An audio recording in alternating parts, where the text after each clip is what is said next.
Michael, many congratulations. Thank you. You are off and running with 2 points here in the Premier League. Back in the winner's circle. Confidence there again? Yes and no. Of course, I said to myself even a few weeks ago, it's a plan what takes probably 2-3 months, and I can expect things going well really quickly. But yeah, I'm quite happy with my performance today. Yeah. 120 finish to go 3-2 up. After that, it looks as if you settled a little bit because the start was a little bit nervous. Yeah, it was. The 120 his side didn't really help. I was on a double. He finished 120 to make it 2-0, and I was a little bit under it at that moment. But you need to make sure, you need to think strongly and never give up. And everyone knows I got a big mindset, huge confidence, and I think I showed everyone tonight. We saw some big celebrations on the stage. Does that just show how much it means to you as well? Of course, and you need to sometimes you need to find things in life to make you sharp again, and I think I found it. Was that losing the world final? Was that the one? Maybe, yeah. Probably one of them things. It's a couple of things, but yeah, I've still got a long career to go.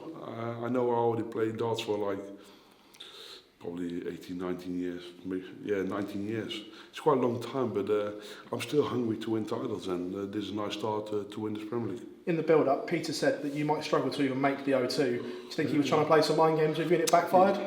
He always plays mind games. He does it every year. At the start of every year, he says, I'm going to win 20 tournaments, I'm going to be number one in the world. But yeah, we're going to see what's going to happen. But have you burst his little bubble tonight as well with that victory? Of course, I heard him a little bit. Of course, he was already complaining with RTL, with our friends, that he played with little different points, 3 millimeters longer or shorter or whatever it was, and he's not going to do that next week. And I think he's just finding excuses. But he's a phenomenal player, don't get me wrong, and he's full of confidence. Otherwise, he wouldn't have won last week, he wouldn't have won in the World Championships. And fair play to him, but there only can be one winner tonight, and I'm really glad it's me.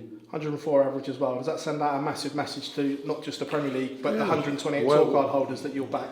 Exactly. Wherever form I'm in, it's still difficult to beat me, and they all know that. And when I'm in great form, we're going to see what's going to happen. Especially the weekend, I will be there, and I will be really hungry.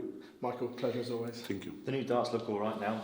What was happening there? It's really easy to say them darts look all right now, because I think I'm not even 100% sure I'm going to play with them next game as well, because I give myself a few options, you know what I mean, and you have to test them on the highest level, and that makes you a better player. And but to be fair, a win is a win. It's always nice to start off with a win. Phil mentioned obviously the start wasn't the greatest, but then obviously you managed to hang in there. Peter also missed 8 doubles in a row, missed chances there. Yeah.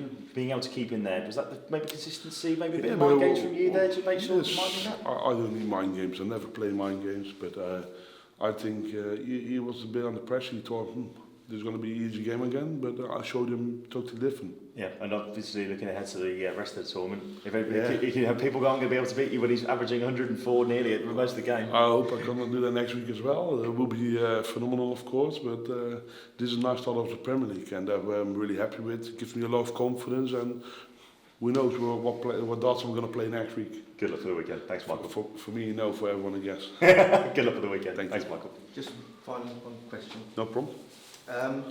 Lost the World Final.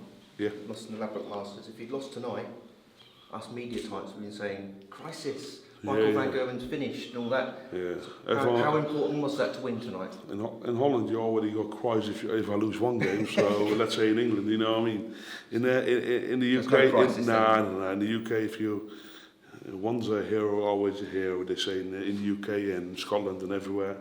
But I have to work hard for it at the moment, but I think it's a good thing for me, to make me even from 95 to make me hungry 100%. Do you know what I mean? Do you like having your back against the wall again, sort of almost? Yes, and also moving over to Wimmo and everything. It's not a short sprint or something.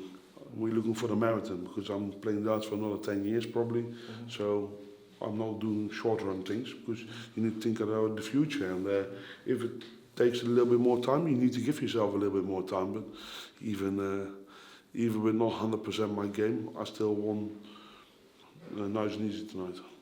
Do you like being out of your comfort zone? You like being Yes and no. Sometimes it's nice to be out your comfort zone because it's something where you normally not are. But I know where I come from and I know what I'm capable of, and believing in myself and my passion for the sport of darts is huge, and I will never let anything happen to me that makes me or people doesn't hurt me. What people say or whatever. I just fight for myself, for my family, and for the people around me, and of course for my fans, and that's the only thing that counts. Thank you very much. You're welcome.